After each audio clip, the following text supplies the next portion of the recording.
मित्रांनो 7-12चं जे खटावचं पारंपरिक मैदान झालं, पण ह्या मैदानानंतर अजून एक वैशिष्ट्य असतं की 9-12 म्हणजे एका दिवसाचा गॅप ठेवून मैदान होतं. आणि असे आपण जर महाराष्ट्राचा इतिहास पाहिला तर एकाच गावात अशी सलग मैदान होत नाहीत आणि ह्यांचा इतिहास खूप मोठा आहे ह्या मैदानाचा.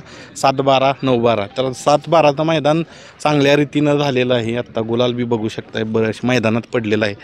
9 तारखेत कसं नियोजन असेल?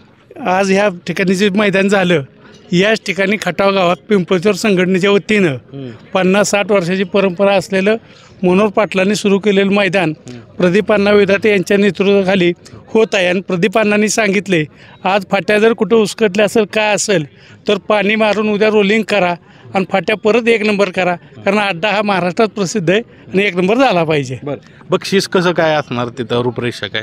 बक्षीस पहिलं बक्षीस आहे 1 लाख रुपये. म्हणजे आज जर झालं आज जे बक्षीस झालं 30 बक्षीस आहे दिली जाणार. ह्या आखाड्यात क्वार्टर फायनलचं बक्षीस आहे.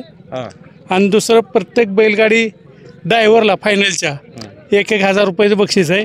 तर फायनलच्या गाड्यांना प्रत्येक गाडी ड्रायव्हरला 10 आहे. आणि जो फायनलला ड्रायव्हर येणार आहे त्याला सुद्धा एक 9-12 ह्या अड्ड्याची मानाची ढाल दिली जाणार आहे. काय म्हणताय? 1,000 रुपये बक्षीस आहे त्या ड्रायव्हरला. 1,000.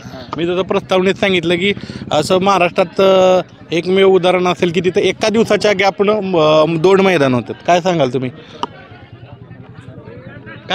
किती वर्षाची परंपरा आहे? 60 वर्षाची परंपरा आहे. 30 वर्ष मनोहर पाटलांनी केलं होतं. त्याच्यानंतर प्रदीप अण्णांच्या नेतृत्वाखाली हे आकडा चालू आहे. बरोबर.